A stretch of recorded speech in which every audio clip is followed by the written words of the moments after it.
What's up, guys? Welcome to my video. For those of you who are new, I do a lot of time-lapse videos explaining along as I paint. I do a lot of narration as I show you my techniques, my various methods of painting, like why I did it, why I started, the various styles that I do, and the way I explain it. I go by step by step how I do it, and the mistakes that I make along the way. Sometimes I go over those. I go over the cover-ups that I do, because sometimes the paintings that I have require an entire makeover, such as this one, which I'll be explaining why I'm repainting this old painting.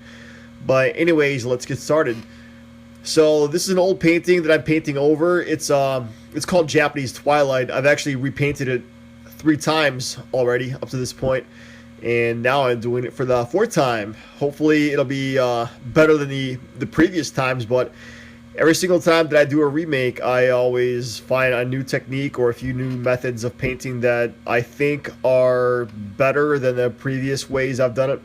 And that's how I paint. Every single time I paint something, I find a new way to do it and paint it better. That's just how I evolve with my art.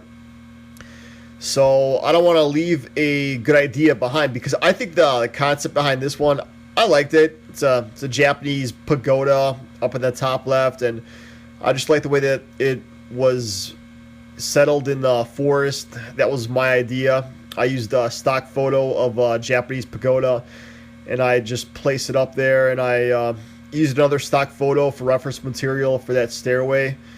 So I can't take all the credit for all the imagination I have in this painting, but I always find a way to twist it into my own way of painting, into my own version of it. So I rendered it on here the best way I thought would fit into the painting.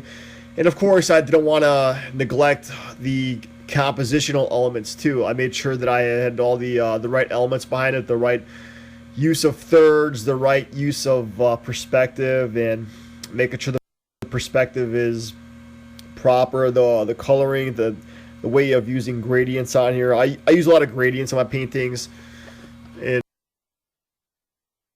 I explain that more in depth in my other videos, but I use a lot of transitions with lights and darks.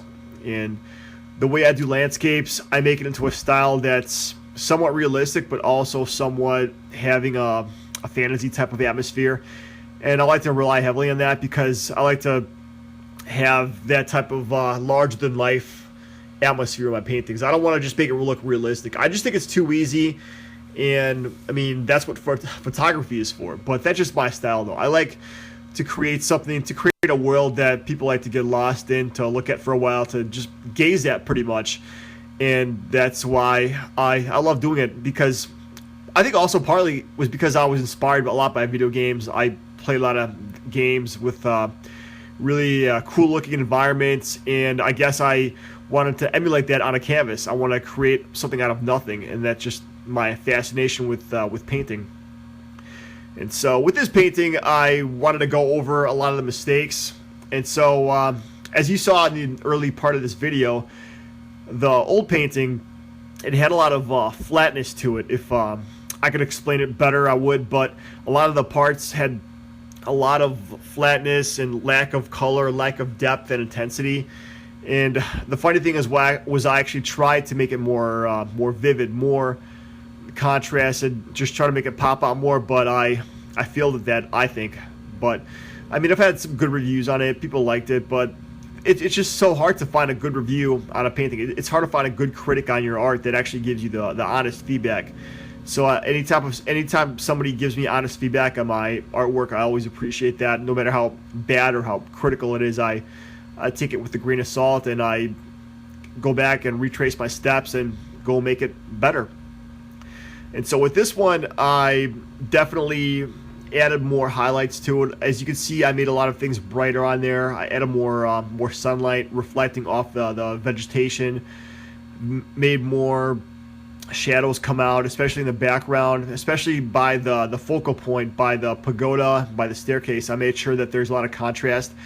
And you can see that the stairs, they lead upwards, and then even above the stairways, you got that opening by that orange tree. You still kind of see that vertical effect of that misty atmosphere. I wanted to make sure that it goes all the way upward into the background.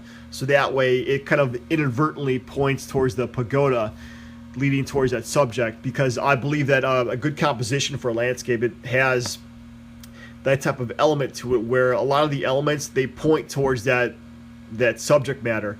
So that way it kind of like has these spokes coming out of the subject poking at towards you. So that way all the attention goes eventually towards that main focal point, and then everything else is just a supporting actor. And that's just the way I see landscapes, and I think a lot of painters would agree with me on that.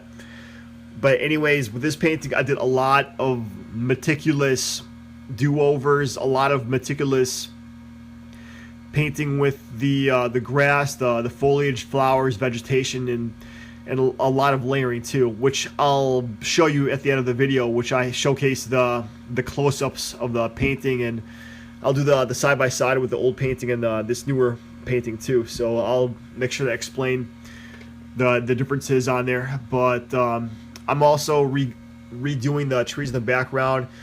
I'm making the back of the tree and making it more gray, so that way it fits more into the atmosphere, the misty type of atmosphere that I want to do in the background, because I don't want to have all the trees that vivid bright color. I want to make sure that I have that diversity with the chroma, the intensity of the colors. And so yeah, with the sky too, especially, I wanted to make the clouds more bold, more dramatic, because the way that they were originally, they were again, they were too flat. They didn't look interesting enough. And that's the thing, like, I made a lot of stuff realistic. I try to make a lot of stuff look good, or right anatomically speaking, but it just didn't stand out. There's nothing special about it. It didn't pop out. And that was my intention with this painting. I really wanted to make this painting something that people can't ignore. That's my philosophy with my artwork. I want to make something that is so interesting, so compelling, that they can't ignore looking at it. They can't just keep scrolling down and down. I want people to stop and check out my stuff, and that's just the way I do it. It's like I want that attention. But whatever. Anyways, I'm adding a lot of variety on here, a lot of diversity in colors. Obviously, as you can see with the flower patches and the way the grass is, and painting the grass, it was so time consuming because I had to get all those blades in there one by one. And in order to do that properly, I had to do a little bit of the a la prima, or wet on wet technique. So I moistened the background somewhat before I laid the grass down, just that dark foundation. Like you can see at the bottom of it, I got the dark foundation for the grass blades, and then I just smoothly added the thin brush strokes with the grass on there, which I'll probably do another video explaining that too. But I'm pretty sure there's a lot of good tutorials out there on YouTube that explain that probably better than I could. But anyways, here I am doing the clouds again. I'm adding those gradients on there, which I do with everything again. And just the gradients, they make a huge difference with everything, because they make things pop out more. And even with the individual leaves, like in this painting, I went as far as painting the gradients on the individual leaves in some of the parts of the bushes and stuff, just to really make it pop out, to really have that effect. Because painting the small things done well, it really makes the whole composition look way better, just more organized, more neat, and it'll just really catch the eye. Well, hopefully. But yeah, here's the side by side. There's the old one on the left, and the new one on the right. Obviously, there's a lot more sunlight. You can see that there's a lot more depth, contrast, and stuff. And I'm really glad the way it turned out. And here's just a couple close-up shots of it. And yeah, just a lot of layers on there. You can see all those layers of paint on there. But yeah, that's it, guys. Thanks for watching. If you like the video, click the like button, and please subscribe to my channel so I can get more traffic on here, as it still is a pretty new YouTube channel.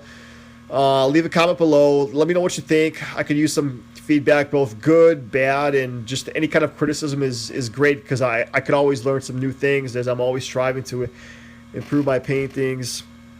And leave me suggestions for any other types of paintings you want me to do, any other videos you want me to do as well. So thank you for watching.